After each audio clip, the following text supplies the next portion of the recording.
Buenas tardes a todos. Yo soy Ana Paula Espínola, miembro del Student Chapter de la rama MB de la AAA y estaré moderando el día de hoy la charla sobre bioarquitectura.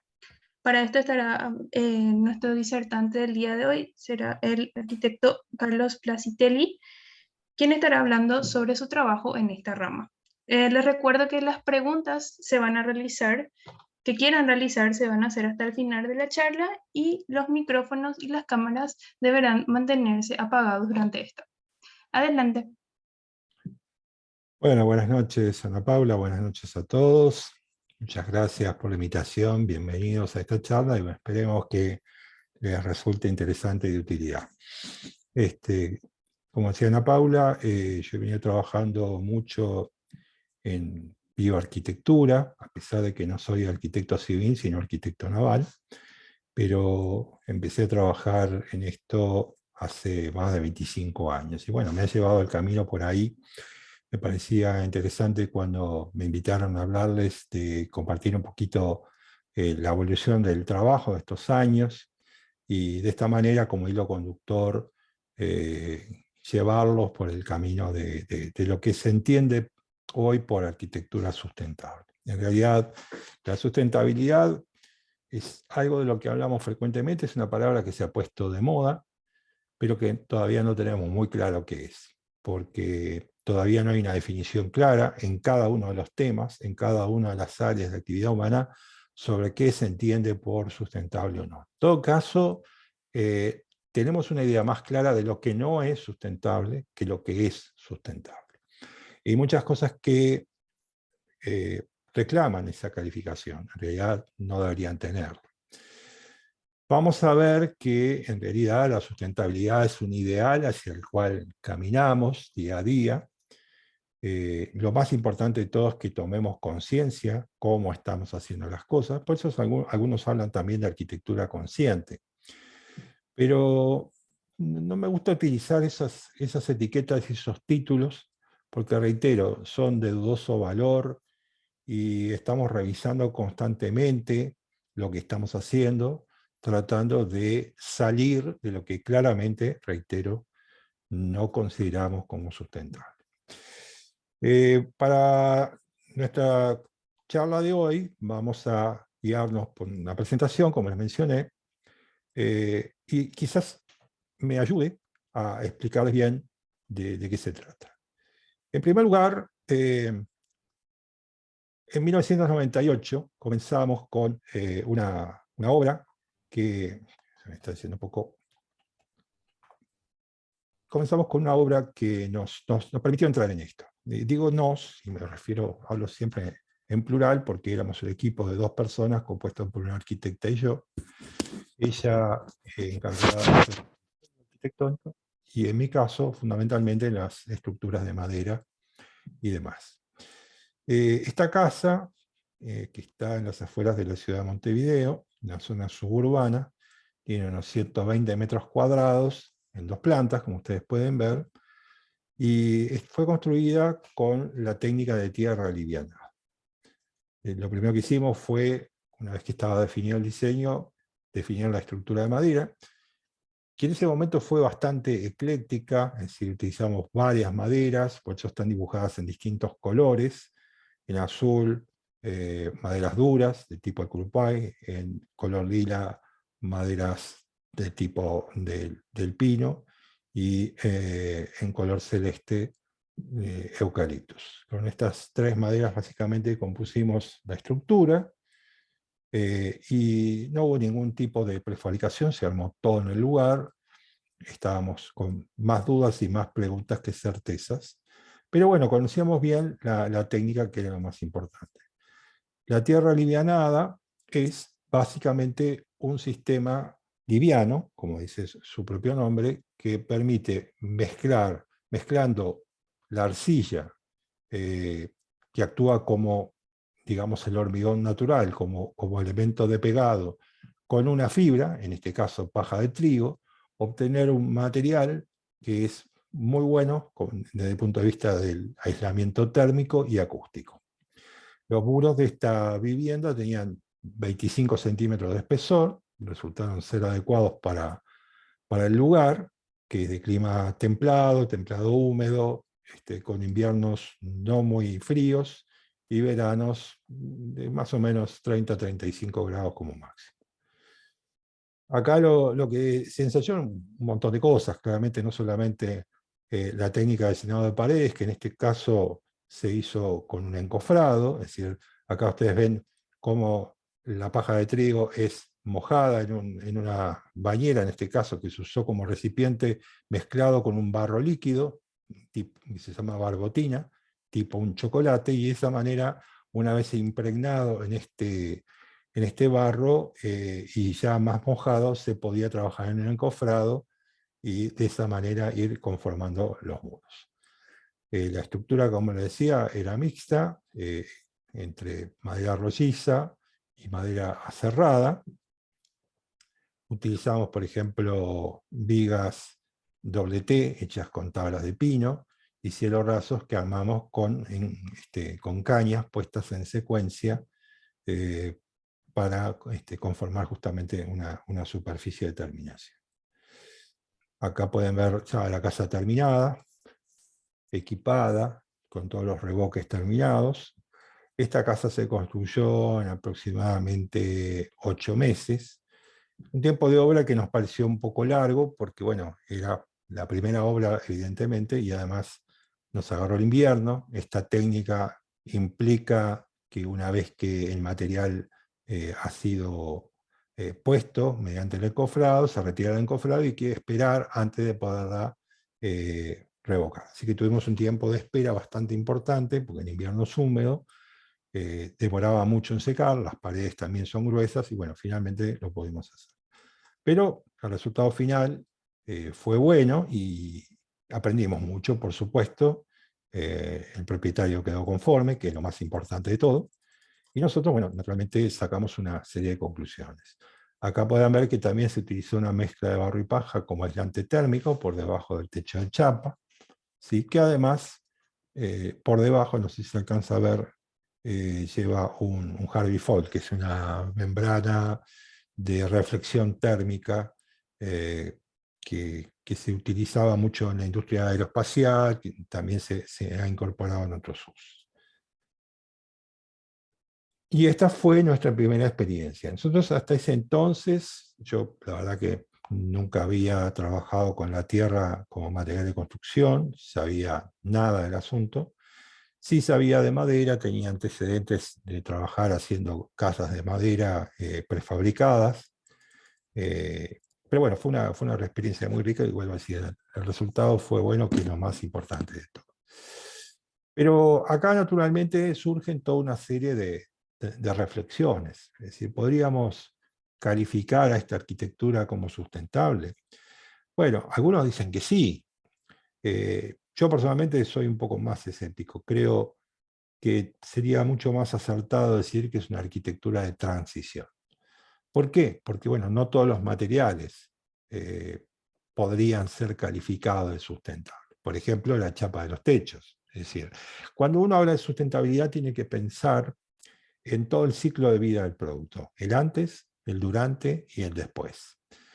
Entonces, estas chapas vinieron de Sudáfrica, cruzaron el océano, fueron hechas como cualquier producto de acero, mediante el uso de calor, además vienen como con un plastificado, de manera que traen una huella de carbono en sí mismas cuando van a ser utilizadas, ¿sí?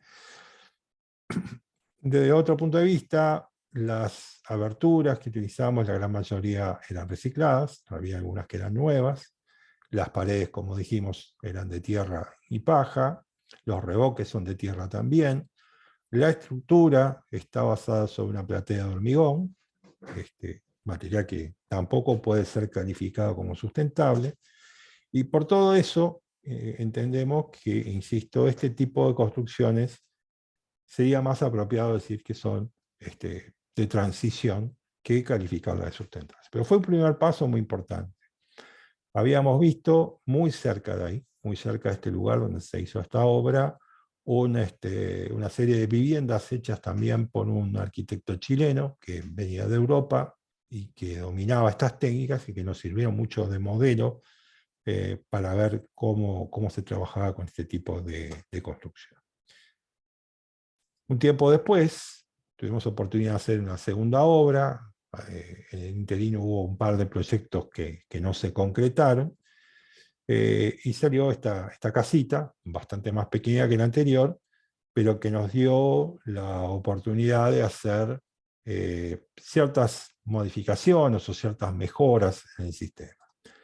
La primera de ellas fue que empezamos a utilizar bastidores prefabricados. Como yo les mencionaba, yo ya tenía experiencia con esto, así que lo pusimos en práctica en esta obra, que está un poco más lejos de la capital. Nosotros estábamos en Montevideo, esta obra estaba más o menos a unos 90, 100 kilómetros, no muy lejos, pero tampoco muy cerca, y básicamente en 2 viajes de camión se trasladó. En uno todo lo que era la estructura, y en otro todo lo que son los bloques. Es decir, en este caso el mismo material, exactamente el mismo material que utilizamos en forma de encofrado en la vivienda anterior, lo trabajamos en bloqueras, lo llevamos ya seco a obra, con lo cual redujimos a 0 el tiempo de espera, y bueno, se colocó entre los espacios que deja la estructura. Y acá volvimos a utilizar estas dobletes de madera que yo les mencionaba, pero en este caso para el techo. Todo esto fue ya prefabricado, llevado al lugar, y esto acortó notoriamente el tiempo de ejecución. Es decir, esta casa se empezó en febrero y se terminó en junio. Vuelvo a decir, una casa más chica, pero igualmente los tiempos mejoraron y mejoraron mucho. Acá vemos detalles de cómo se fijaron los corrugados para la instalación eléctrica, y si ustedes ven, ahí abajo están los bloques esperando a ser colocados.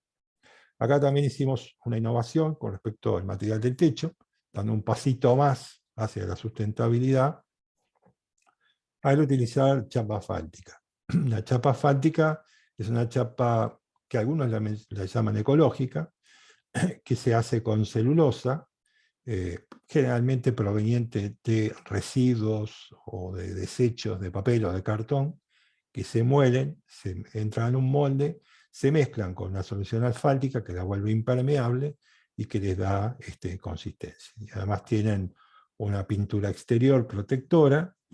Es una chapa que no condensa, a diferencia de la chapa metálica, y que, bueno, evidentemente tiene una huella de carbono bastante inferior. Así que dimos ese paso, probando este material como algo novedoso, y resultó bastante bien. Yo les comento que hace muy poquito tiempo estuve visitando esta casa, que está en perfectas condiciones, simplemente que por un temporal que hubo se cambió el techo y se sustituyó esta chapa asfáltica por una chapa metálica. Acá ustedes ven cómo los bloques están encajados entre los elementos verticales de la estructura, y esto permitió avanzar muy rápidamente. En el primer metro de altura, hasta la altura de los antepechos, más o menos se hizo una mezcla de cal y arena para proteger básicamente la tierra de la lluvia horizontal que se da muchas veces en Uruguay. Si bien acá esta casa está en una zona boscosa, bastante protegida, igualmente tomamos esa precaución. Las aberturas, como ven, son de madera, fueron traídas de Brasil en ese entonces, porque era la mejor opción. Y bueno, quedamos mucho más contentos con el resultado de esta vivienda, que reitero, 20 años después sigue estando en perfectas condiciones, y que se hizo en un tiempo mucho más corto. Y yo creo que es muy importante esto porque estamos descubriendo, o hemos redescubierto muchas técnicas vernáculas de construcción, pero lo que yo encuentro es que la gran mayoría de ellas da mucho trabajo, son muy trabajosas. Y creo que hay hasta un consenso en la comunidad de la bioconstrucción respecto a esto, a que son fantásticos los resultados, pero que da mucho trabajo, y que por lo tanto, si hay que contratar la mano de obra, esto implica un costo importante, sumado al hecho de que, bueno, hay que capacitar a la mano de obra en técnicas que no son de uso común. Pero esto significó ya un avance, y bueno, es básicamente en lo que estamos. Seguimos 20 años después tratando de introducir modificaciones técnicas que permitan reducir estos tiempos. Vamos a otra obra más. Esta es la obra más importante que hicimos en esa época, que se componía de dos casas. Esta es la casa auxiliar, es decir, la casa, esto era una vivienda en una chacra turística, en una zona muy residencial, ya en el departamento de Maldonado, cercano a Punta del Este. Y acá vemos la casa auxiliar, sí, la casa de los caseros, de los cuidadores del lugar, que ya nos permitió hacer nuestro primer techo vivo. Acá estamos en el año 2004. Ya empezamos a tomar contacto con la tecnología del techo vivo, nos animamos a ser los primeros, y este fue el primero de todos, realmente. El resultado fue muy bueno. Aquí lo que hicimos en esta casa es utilizar también una estructura de bastidores como la que les mostré anterior, pero en vez de utilizar bloques de tierra alivianada, usamos adobes. Esto no es un invento nuestro, es una técnica que se utiliza mucho en Chile. Por ejemplo, las casas de Valparaíso están hechas así, las casas tradicionales, y se la conoce como adobillo. No nos terminó de convencer porque implica hacer mucho corte y mucho ajuste, por lo cual no lo usamos más. Esta es la casa principal, una casa de 350 metros cuadrados, donde hay una estructura primaria y una estructura secundaria. Acá también, en esta también. Ustedes pueden ver que hay una estructura de rollizos, que en general lo hemos usado mucho, rollizo de eucalipto, para la estructura de techos y de pisos, y una estructura secundaria de paneles de madera, de bastidores de madera para las paredes. Acá repetimos el esquema, con secciones muy importantes, porque el techo vivo demanda efectivamente estructuras muy fuertes, utilizando el sistema de poste y viga. Son todos postes, vigas y cabios inclinados. No hay cerchas. Sobre esa estructura, ustedes ven que acá los rollizos tienen un canteo, es decir, un corte que viene hecho del aserradero para lograr un plano de trabajo y poder colocar el entablonado correctamente, sin problemas. ¿Sí? Y bueno, sobre esto después se arma el techo vivo. Acá tenemos vistas del interior. En este caso empezamos a utilizar el adobe también como material de construcción, sobre todo para muros interiores. Y bueno, acá se ve la vivienda terminada. Acá sí también tuvimos un tiempo de ejecución bastante grande, una casa muy grande, como ustedes ven, tiene 5 dormitorios, cada uno con su baño, con su estufa, un living comedor, una cocina comedor grande, más la casa auxiliar, más todas las instalaciones auxiliares, parrillero, deck, tanque de agua y demás. Y además estaba en una zona muy alejada, es decir, la logística no era fácil. Acá hay un detalle de la chimenea principal. En el encuentro de los dos techos, la casa tiene una forma como de una L muy abierta, y en el encuentro de los techos, en el centro, acá, esta que ustedes ven es la chimenea principal.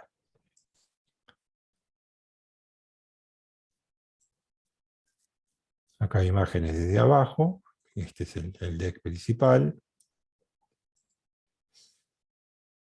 Otra vista desde el deck hacia la laguna, está frente a la laguna de José Ignacio. Acá se puede ver inclusive que hicimos una pared, una pared térmica, así que permite calentar el aire caliente y calentar el aire con el sol y enviarlo al interior por unos agujeros que se aprecian por ahí. Es decir, que fue un salto cualitativo importante. En la fachada más al sur, al ser una fachada alta, y pusimos un siding de madera para protegerlo del viento sobre todo y de la lluvia. Bueno, así que bueno, acá dimos una serie de pasos. Acá, por ejemplo, la prefabricación prácticamente no existió, como que volvimos al estatus de la primera obra, fue todo muy artesanal, pero bueno, el resultado fue bueno en cuanto a que es una vivienda de gran calidad, y los propietarios quedaban muy satisfechos con ella. Inclusive En esta casa, por ejemplo, hay un sistema de calefacción y calentamiento de agua solar, compuesto por 6 paneles, un tanque acumulador, una caldereta a gas para respaldo, digamos, y calefacción por losa radiante. Es uno de los pocos casos en los cuales utilizamos calefacción. En general, nuestras casas no tienen ningún sistema que no sea alguna estufa a leña o algo por el estilo. Pero un sistema tan complejo como este se dio solamente en esta ocasión.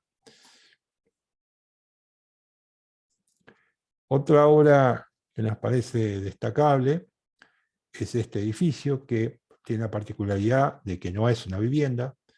Es un edificio que llamamos salón de usos múltiples, pero en realidad tiene más funciones. Es un salón de usos múltiples, pero también tiene oficinas y consultorios. Es un edificio que está situado en una zona de contexto crítico de la ciudad de Montevideo y que actúa como anexo de un jardín de infantes y centro CAIF. El CAIF es el Centro de Apoyo a la Infancia y la Familia, que es un programa del BID, que está en muchos países de Latinoamérica, probablemente allí también esté, y que necesitaba este espacio adicional para, bueno, reabrir la policlínica del barrio, que no podía operar en el mismo lugar,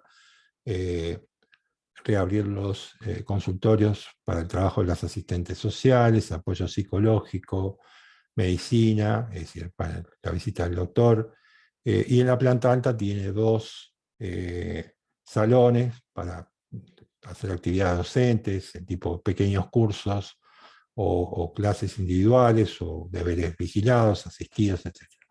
Todo esto transcurre en estos 2 módulos de acá, que ustedes ven que está como dividido en 5 módulos el espacio, y los 3 de la derecha son un salón de usos múltiples.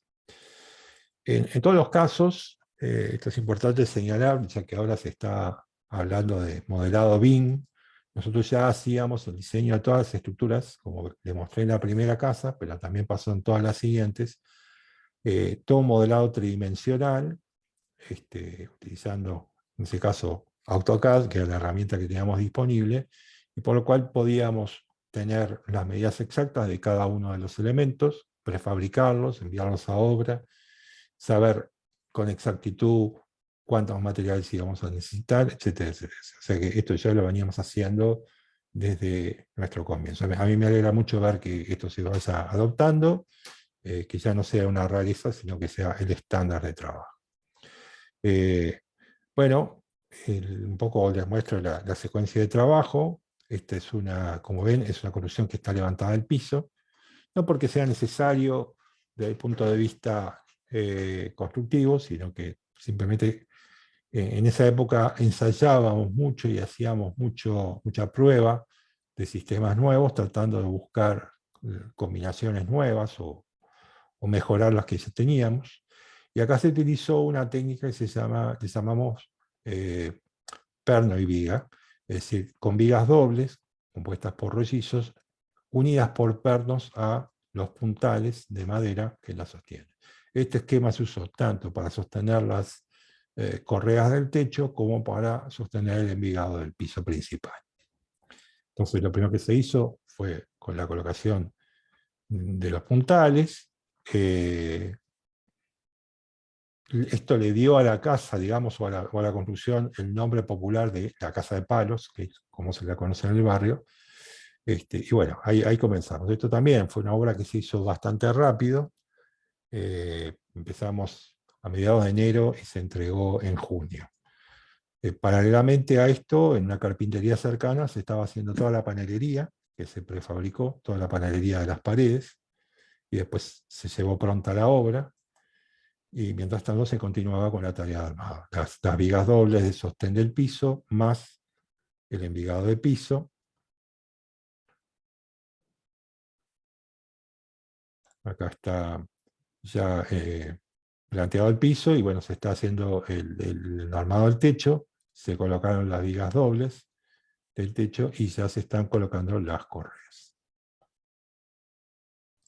Acá hay otra imagen que muestra cómo teníamos que izar las vigas, las teníamos que armar en a nivel del piso, porque era muy, muy difícil trabajar en altura con esos pernos muy grandes. Los pernos son 1 pulgada de diámetro, y se fueron subiendo de a poco hasta hacerlas coincidir en el lugar y ahí fijarlas. Mucho trabajo de armado, pero por eso no usamos más el sistema, pero bueno, el resultado igual fue bueno. Acá ya se ve el avance, y fíjense estas diagonales centrales que básicamente lo que buscan es reforzar estas vigas de la zona del salón, donde obviamente en el centro no puede haber columnas, como sí hay acá en la zona de los consultorios y de los salones.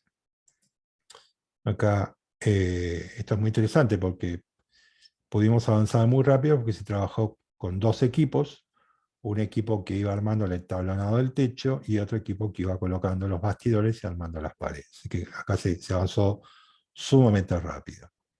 Acá tenemos otra vista, y una vista interior desde la planta alta, ya con las paredes planteadas en su lugar, con la subdivisión interna pronta, y todo listo para recibir el entablonado de piso y ya colocar el siding exterior. Para el siding exterior, como iba a ser vertical, utilizamos diagonales de manera de poderlo fijar correctamente y además permitir la circulación de aire, porque estas tablas marcan una cámara de aire de 1 pulgada de espesor más o menos, que ayuda a mejorar el aislamiento de las paredes.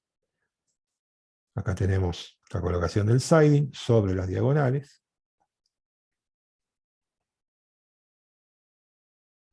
Una vista desde el interior, y bueno, ya rellenando con bloques de arcilla, en este caso viruta de madera, no paja de trigo, por una razón muy sencilla. Yo les mostraba recién que en una carpintería cercana armábamos los bastidores. Bueno, esa misma carpintería producía grandes cantidades de viruta, entonces en vez de traer paja de trigo que tenía que venir de más lejos, utilizamos un material local que estaba apenas a 2 cuadras. Así que esto nos permitió ensayar otro sistema, una variante del bloque que habíamos utilizado en otras obras, pero esta vez con viruta de madera y en vez de paja de trigo.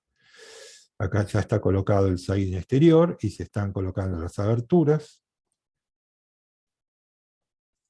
Acá ya se colocó el entablonado del piso de planta alta y se viene cerrando el edificio. Esto fue muy importante porque al poder cerrar el edificio todo con madera por todos los costados, entonces después se pudo trabajar tranquilamente con los bloques adentro, ya totalmente independientes de lo que fueran las condiciones climáticas. Esto también nos ahorró mucho tiempo, días de lluvia, que la mayoría de las obras están paradas, nosotros seguíamos trabajando y avanzando. Y fíjense que acá los bloques se colocaron a ras del bastidor y luego se revocaron y se dejaron vistas las estructuras de los bastidores. Acá hay otra vista. Ahí aprendimos una lección, que fue que, si ustedes ven, hay distintos colores en los revoques, y esto se debe a que varias de las maderas que utilizamos, de la viruta de la madera que usamos, era de maderas que desprenden tanino y tinta y demás. Entonces ahí vimos que era mejor utilizar maderas blancas del tipo alpino para que no pasara esto.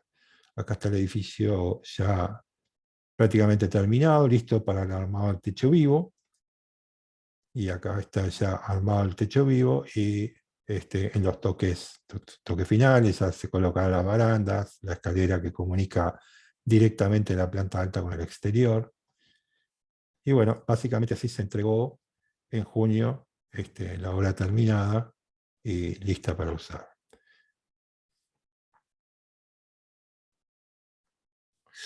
Y esto fue muy interesante porque esta obra, como obra social que es, no disponía de todos los recursos desde principio a fin, así que se hizo con el aporte de católicos alemanes que enviaron dinero, materiales que fueron donados por varios de los proveedores, la mano de obra de algunas partes fue donada también, estuvo el trabajo de voluntarios que vinieron en distintas fases del proyecto, pero siempre había un staff de profesionales, de 3 o 4 operarios trabajando, que eran los que llevaban al ritmo continuo de la obra para que se pudiera terminar a tiempo. Acá tenemos otra vivienda, está ya en zona rural, también con techo vivo. En realidad, a partir de que comenzamos a utilizar las cubiertas vegetales, se volvió el estándar de la gran mayoría de nuestras obras. Fueron muy pocas las que hicimos con otras técnicas, porque bueno, básicamente vimos que funciona muy bien térmicamente, que produce un excelente aislamiento térmico, y por lo tanto, bueno, lo adaptamos como cubierta. Además es bastante más simple. Acá lo mismo, esta casa está levantada del piso por requerimiento de las propietarias. Está levantada unos 80 centímetros y se hizo lo mismo. Se hizo una plataforma de rollizos de eucaliptos sobre la cual se montaron bastidores, se pusieron los bloques y bueno, un techo que en este caso ya no era con rollizo de eucalipto, sino con madera cerrada, madera cerrada dura, curupay, y sobre eso se armó el techo de verde. O sea, muy parecido al esquema anterior. Decidimos, como ustedes ven, en un comienzo, no sé si se alcanza a ver acá, estaban previstos el uso de vigas dobles, como habíamos hecho en la obra anterior. Finalmente descartamos esa posibilidad porque vimos que realmente no era necesario y utilizamos vigas simples. Así que ahorramos material, nos ahorramos los pernos, que era un costo importante, y simplificamos la obra. Acá está puesto todo el deck exterior para que se pueda circular, listo para recibir los bastidores. Se hizo el techo primero, como tratamos de hacer siempre, por eso utilizamos mucho las estructuras de madera, porque nos permiten techar rápidamente, tener un área cubierta, independizarnos del tema de la lluvia, y por lo tanto trabajar más cómodamente. Acá ya se ve colocada la membrana impermeable sobre el techo todavía no está armado. En ese entonces utilizábamos membranas de PVC en nuestros techos. Después no, después cambiamos y ya están colocados los bastidores de madera, por lo cual, bueno, ya se vislumbra la casa, ¿verdad? Otra vista. Y bueno, ya con el techo vivo armado, los bloques colocados, en este caso, la terminación exterior, decidimos hacerla con la misma chapa asfáltica que habíamos utilizado para el techo de la otra obra que yo les mencionaba. En este caso, decidimos probarla como terminación exterior vertical. Y funcionó bien, básicamente. Quizás un poco difícil resolver los encuentros con puertas y ventanas, por el acanalado de la chapa, pero básicamente bien. Esta es otra vivienda, también en una zona muy alejada, como ven, en pleno campo. Una casa relativamente chica, donde ya acá tenemos dibujada en 3 dimensiones la estructura de madera rolliza. Acá hay un rendering muy sencillo, muy sucinto, que nos permite ver básicamente el asoleamiento, por dónde va a ser el recorrido del sol. Y ya acá la estructura de rubros ya armada. Fíjense que hay una pendiente importante que conviene salvar de esta manera, es decir, mediante una estructura levantada del piso, porque si no, la otra opción es tener que hacer movimientos de tierra, muros de contención y demás. De esta manera abaratamos mucho el costo.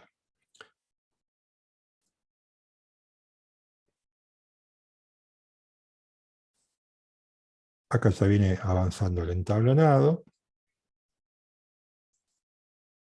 Y bueno, nuevamente hicimos el esquema de bastidores. Acá hicimos variantes, los bastidores quizá con menos madera, porque bueno, por fuera llevaban un emplacado de OSB que aporta a la estructura, que permite sobre todo frenar el viento, porque es muy alta la exposición en un lugar tan abierto. Repetimos el esquema de la chapa asfáltica como terminación exterior, por encima del OSB. y luego se armó el techo vivo.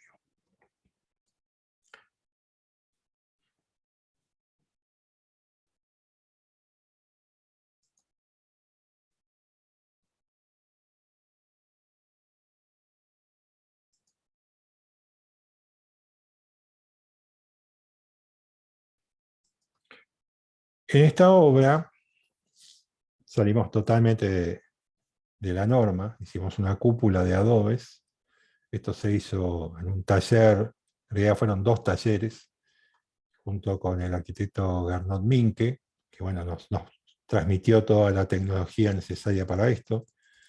Empezamos por hacer los cimientos, preparando el taller, todo este muro de ladrillos para separar del suelo el adobe, para que no tenga, siempre la construcción con tierra tiene que estar separada del piso. Acá ya está todo el techo periférico, como para después, lo mismo, cuando tuviéramos que trabajar con el adobe ya estuviera lo más protegido posible. Fíjense que acá también estamos en una extensión rural muy abierta, no hay casi árboles, no hay elementos de protección, así que era muy importante tener lo más resguardado posible la construcción.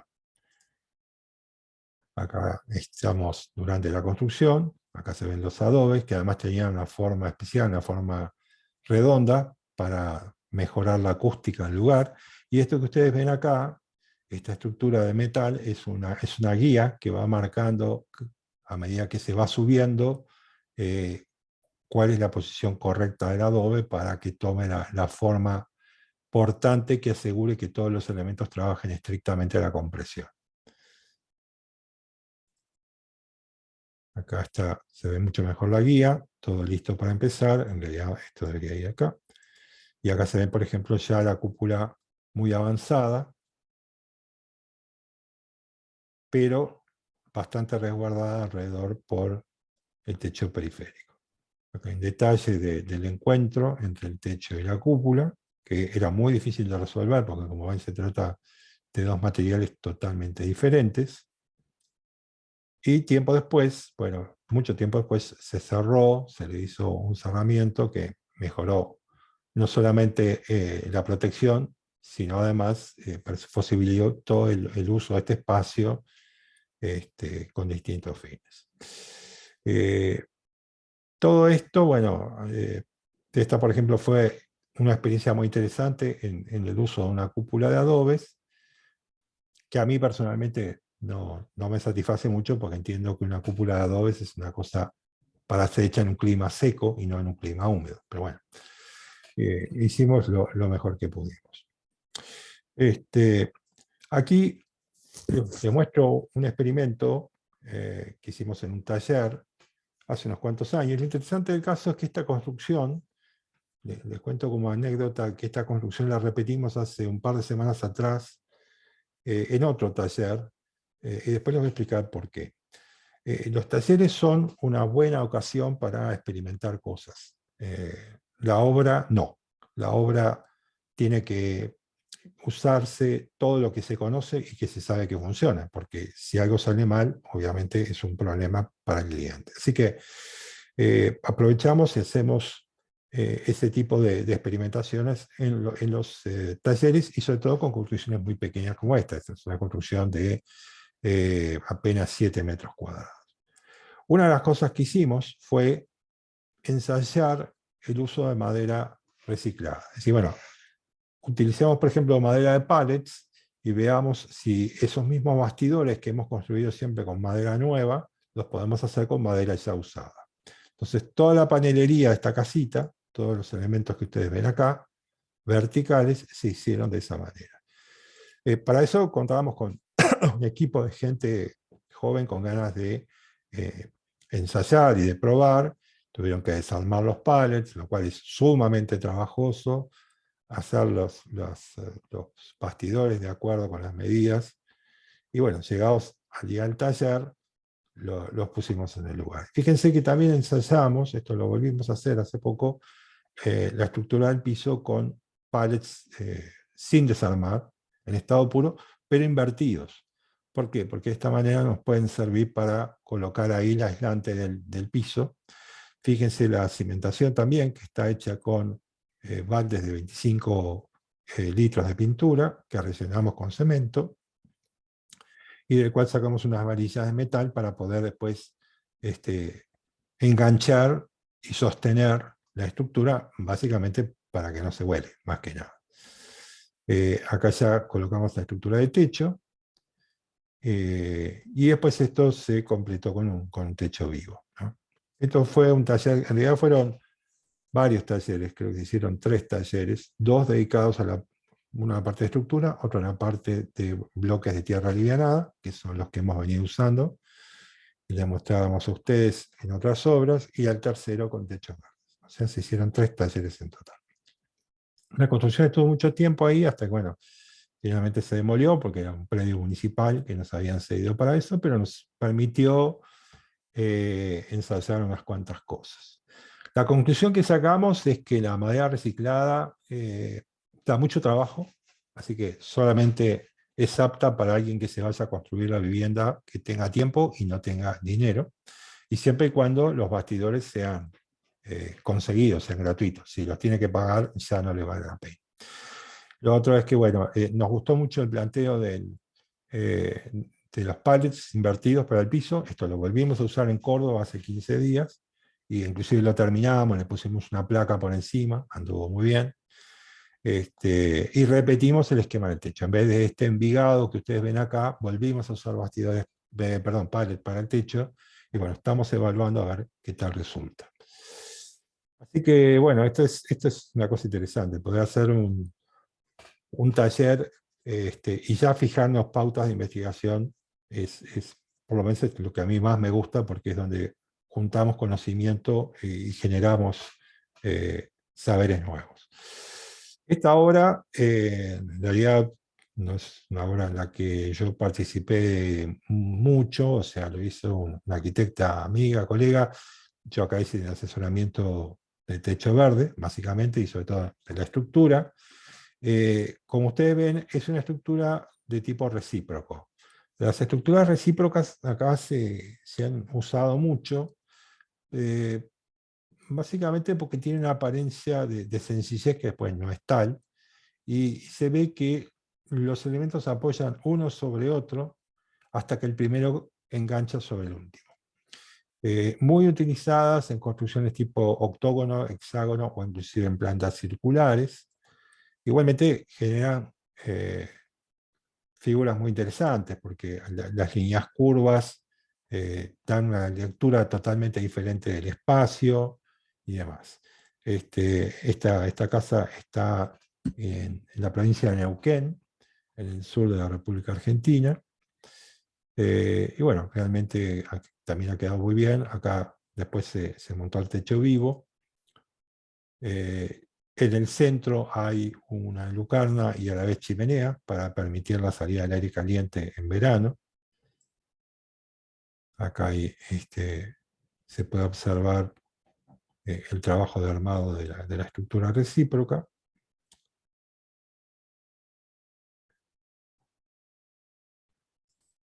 Acá hay otra estructura, ahí sí, diseñada por quien les habla, donde practicamos una variante sobre el techo recíproco. Para no hacer techo recíproco que genera estructuras tridimensionales, que después cuesta un poco ajustar y colocar, sobre todo en tablonados y demás, lo que hicimos fue colocar 4 columnas centrales que soportan 4 vigas, formando un cuadrado, y sobre esas, a medio camino, unas 8 vigas más cortas.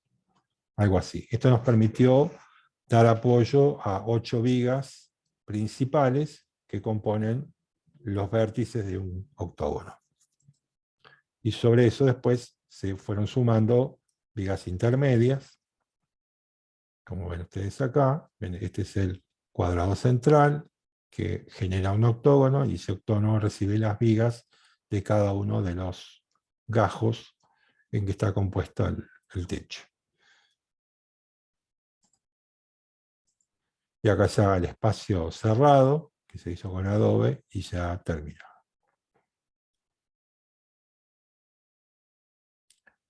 Otro taller, en este caso en Chile, Acá, bueno, vimos algunas cosas nuevas, pero no mucho. En realidad aplicamos más que nada tecnología que ya sabíamos. En este caso se hizo mucho hincapié en el aislamiento de los pisos, que la verdad debo confesarlo, lo veníamos descuidando bastante en las obras anteriores. Y no hay que descuidarlo. Siempre el aislamiento del piso es tan importante como el de las paredes, no tanto como el techo quizás, pero en todo caso que no hay que desconocerlo. Entonces, acá estábamos muy cerca de la ciudad de Concepción, en Chile, zona de actividad sísmica muy, muy importante. Semanas antes había habido un sismo muy importante en Concepción, que había tirado unas cuantas casas abajo, y sobre todo que, bueno, se había ocasionado algún muerto. Y lo curioso del caso es que unos cuantos adobes que se recuperaron de viviendas que se habían caído, se trajeron a este taller y la tierra se reutilizó. Bueno, acá está el envigado de piso, ya recibiendo un aislamiento importante de espuma de polietileno, puesto el entablonado y luego un esquema de bastidores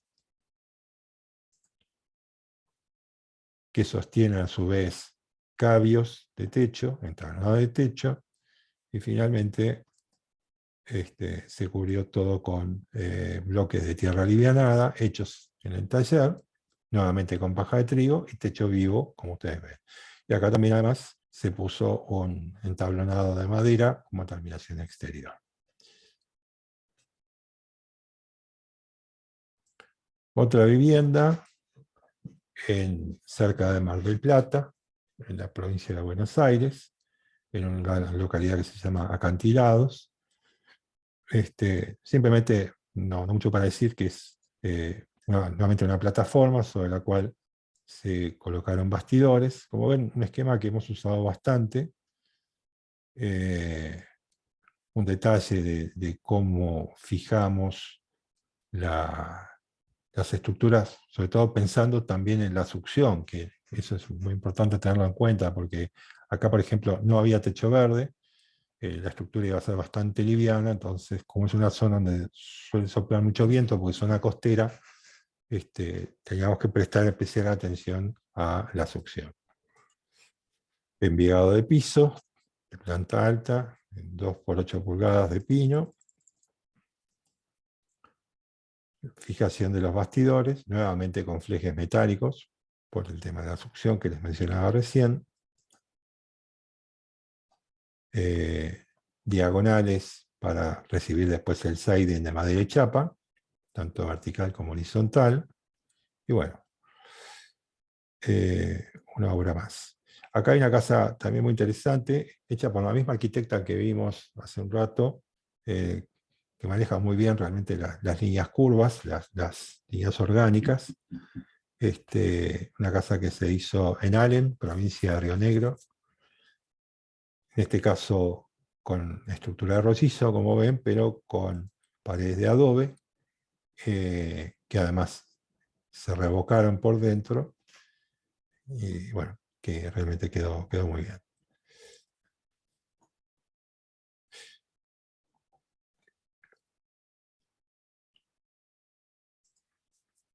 Este caso es de una obra en José Ignacio, en Uruguay, donde simplemente hicimos asesoramiento de techo vivo.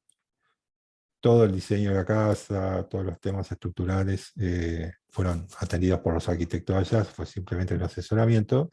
Acá hay una característica interesante, que en esta casa se hizo aislamiento de celulosa, que hasta ese entonces nunca habíamos sentido nombrar. Esta vivienda, esta la vi también este fin de semana, estuve por allá, está en la cercanía de Sierra de la Ventana, en provincia de Buenos Aires, al sur. Es una casa que se diseñó ya por 2014, más o menos, pero que se fue construyendo por autoconstrucción y se terminó en 2016-2017. En 2016 armamos el techo vivo que ven acá. Acá está el modelito sencillo. Y acá hay una característica interesante en esta casa que ahora les voy a mencionar, que es, además de la morfología, que es bastante particular, como ven, con muchas líneas curvas, una planta casi ovalada, es decir, Un faldón muy generoso hacia el sur para protegerla del viento, más que nada. Y lo que vamos a ver es que acá se ensayó una pared de adobe doble. Es decir, normalmente el adobe se suele utilizar en paredes simples, macizas, porque es un poco la costumbre, pero nos pareció interesante utilizar el concepto de cámara de aire para mejorar las capacidades aislantes del adobe, sin necesidad de ir a espesores muy grandes. De otra manera, esta pared que tiene 40 centímetros hubiera tenido que tener al menos 60. Realmente funcionó muy bien, muy bien. Casi se volvió un estándar el muro de adobe con cámara de aire. Lo repetimos en otra obra, las dos están en la misma zona y funcionan perfectamente bien. Así que sobre eso hay material que he publicado, si a alguien le interesa, porque dio excelentes resultados. Y bueno, como ven, ya habíamos armado el techo, se seguía con el armado de las paredes. Esto es un proyecto de autoconstrucción, así que bueno, como todas las obras de autoconstrucción sabemos que llevan mucho tiempo porque los propietarios van despacito y van trabajando a medida que pueden. A veces tienen algunos pesos y contratan a alguien para acelerar el trabajo, pero bueno, no es lo usual. Acá hay una casa que se hizo también en varios talleres, con lo cual volvimos a tomarnos la oportunidad para ensayar algunas cosas, no muchas, porque utilizamos una tecnología bastante conocida, los bastidores de madera prefabricados que ustedes ya conocen, que han visto en otras obras, ¿sí? Pero hicimos algunos tramos con el método del encofrado, como habíamos utilizado mucho tiempo atrás, y otros con el sistema de bloques prefabricados. O sea que pudimos enseñar a la gente las dos opciones con el mismo material. Ustedes ven que es una mezcla de viruta y arcilla. Y bueno, reitero, lo hicimos también en varios talleres. Lamentablemente esta casa después no se terminó. Después se terminó, sí, porque cambió de propietario, pero el propietario inicial no llegó a vivir en ella. Y acá se ven las ventajas y desventajas de uno y otro sistema. En el caso de los bloques, quedan vistos los pies derechos, los segmentos verticales, después hay que rellenarlos. En el caso de utilizar el encofrado ya abarca todo el espesor del muro y entonces ya queda el muro terminado. Así que la ventaja es que acá ya llegamos con el material seco, esto tiene un tiempo de secado que puede ser importante, por eso se puede utilizar la misma mezcla exactamente para los dos sistemas. Y lo bueno es que estamos utilizando un residuo, como es la viruta de madera, que en algunos lugares es muy, muy abundante, es un residuo que no se sabe bien qué hacer con él. Otra cosa interesante es que en la mayoría de nuestras construcciones, la madera que utilizamos para los bastidores no necesita ser cepillada ni calibrada, se puede utilizar rústica. Esto es un ahorro de energía y de costo para el propietario. ¿Por qué? Porque justamente al encerrar el material, el bastidor, no marca si hay alguna imperfección o alguna irregularidad, como así pasaría con otros sistemas. Así que esto es otro detalle. Son pequeñas cosas, pero bueno, van todas en la misma dirección, que es el ahorrar energía y al mismo tiempo ahorrar costos y abaratar la construcción. Aquí tienen un techo Hogan, es decir, es un techo que se hace en distintos niveles, con estructuras que van unas sobre otras, que pueden ser cuadradas, hexagonales, octogonales, pero siempre regulares. Acá la ven terminada, y sobre eso, bueno, se armó con techo vivo. Como ven, es un volumen principal, un octógono, sobre el cual salen gajos o alas con las distintas habitaciones. El espacio central es el living comedor y el resto son cocina, dormitorio, baño y demás. Entonces, lo mismo se hace con una estructura de rollizo para estructura principal, se cubre, en este caso se cubrió totalmente con rollizos, también podría hacerse con entablanado. Todo esto se rellenó con tierra, se colocan las membranas y luego se arma el techo vivo. Acá está la casa terminada, que se hizo con adobes. En algunas partes queda visto, en otras partes se revoca, sobre todo las que están más expuestas a la lluvia y al viento.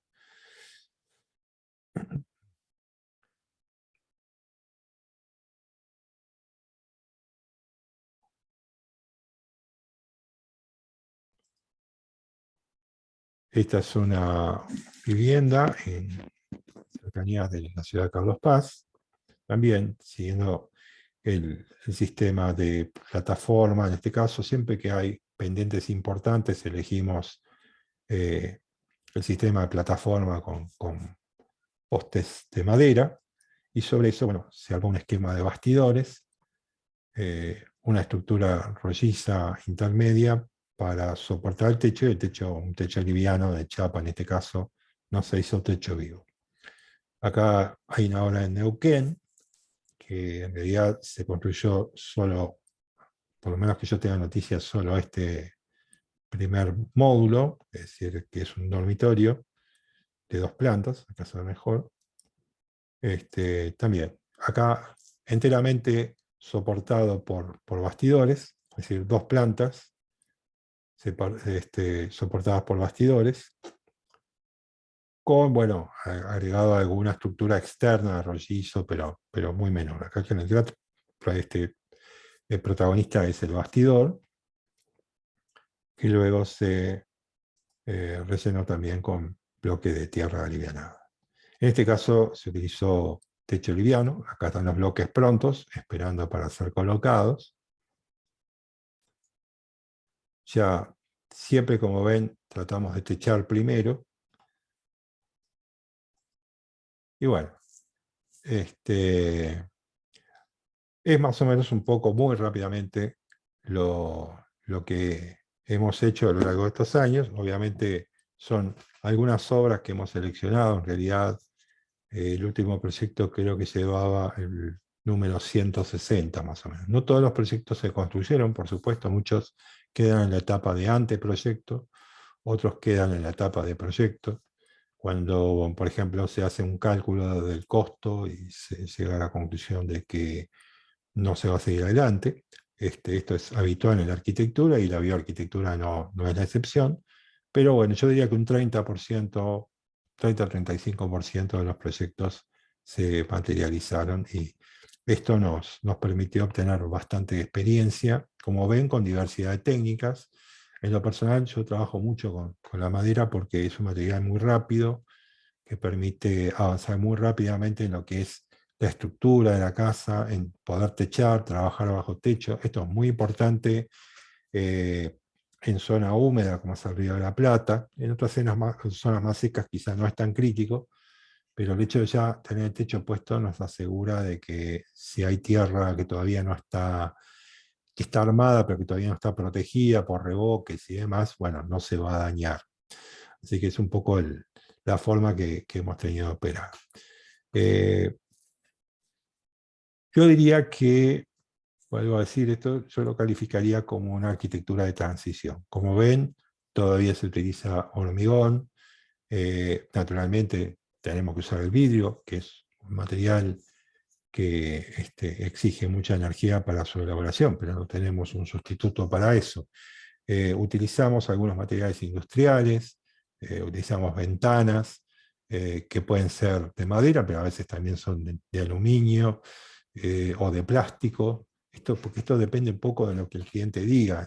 Nosotros no tenemos un poder decisorio absoluto sobre ciertas cosas que son, reitero, resorte del que encarga el proyecto o al que hace la casa.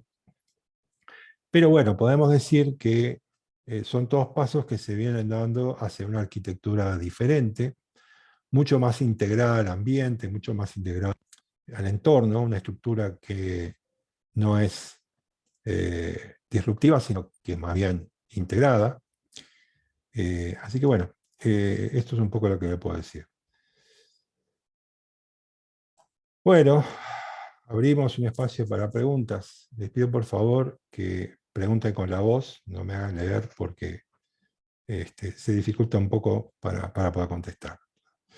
En todo caso, Ana Paula, tú Sí, administras las preguntas y yo con mucho gusto les contesto. sí, igual te puedo leer las preguntas, si te Bueno, parece. muy Sí. bien, ok. Rebeca dice, excelente disertación. Mis preguntas son, ¿cuál de los materiales cuesta más conseguir o es más caro? Y en un tema personal, ¿cualquiera podría ayudar a realizar estas obras o se necesita algún tipo de conocimiento sobre los materiales y su manipulación? Ujú. Eh, Como yo les decía al comienzo, tendemos a utilizar materiales que sean cercanos. Acá hay una cosa que es muy importante, que es el concepto de arquitectura local.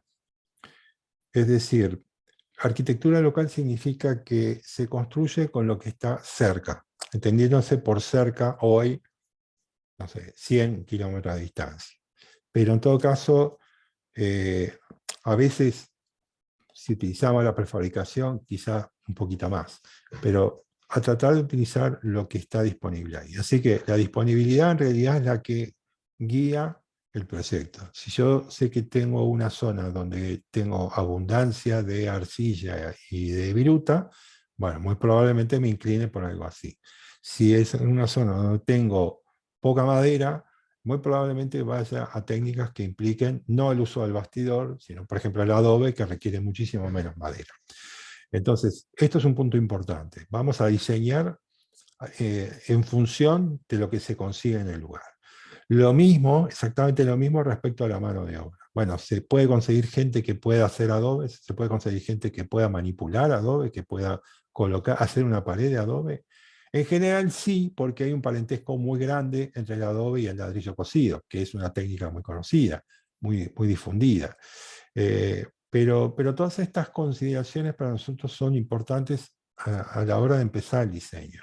Y la elección de la técnica, en parte, va a tener mucho que ver con la logística. Con respecto al conocimiento, sí, absolutamente es necesario el conocimiento. Y por eso hay muchísimos cursos y talleres, tanto en Argentina como en Uruguay, en Chile. En alguna oportunidad me tocó dar algunos allá en Paraguay, hace muchos años. Pero sí, es importante conocer las técnicas.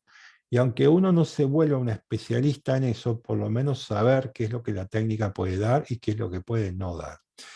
Acá es importante, obviamente, que el arquitecto las tiene que manejar, ni que hablar del constructor, pero en todo caso está bueno que también la conozcan los clientes, porque van a tener una idea de lo que pueden obtener. Esto es muy importante. Yo siempre digo que tratar con clientes cultos, entre comillas, ¿verdad? Porque estoy hablando de cultura constructiva, no de su nivel educativo, es importante para entendernos y no generar dificultades en la comunicación. Eh, y por otro lado, eh, tener presente que, insisto, elegir la técnica adecuada es fundamental para el éxito del proyecto. Esto es muy importante. Sí, otra pregunta. Sí, genial. Excelente webinar. ¿Cuáles serían los mayores factores que dificultan o retrasan el proyecto? Pregunta Mika. Puede haber muchos, puede haber muchos. El conocimiento de la técnica por parte de la gente que está trabajando es importante. Por otro lado, si el proyecto está bien hecho y está bien definido, esto también. Muchas veces se pierde tiempo en obra por cosas que no están resueltas adecuadamente en el proyecto. Así que el proyecto debería ser lo más preciso posible. Pero a veces pasa que, como yo les decía recién, por problemas de logística, un material que se debería conseguir no se consigue, o que no llega en tiempo y forma a la obra, todo esto puede incidir en el retraso de la construcción.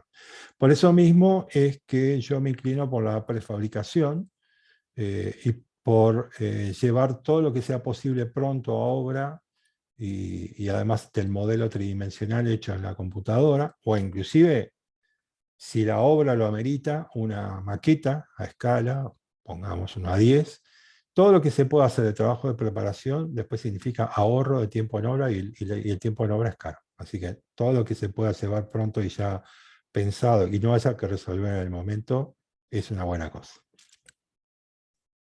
Muchas gracias. Siguiente. Dice, muy interesante la charla sobre la diapositiva 76, en la que mencionaba la posición del adobe para una buena acústica. ¿A qué se refería con eso? ¿Cómo podría influir la posición en caso de no hacerse correctamente? No, yo no soy un experto en acústica, lo que sí les puedo decir es que las cúpulas tienden a concentrar el sonido en el centro. Y justamente cuando se eligió la cúpula como construcción para ese lugar, se pensaba en un lugar donde se hicieran conciertos y demás. Y ahí, bueno, fue el arquitecto Minke quien dijo que había que hacer esos adobes redondeados para mejorar la acústica. Pero qué fundamento tuvo, yo no tengo idea porque no es mi especialidad. Genial, muchas gracias.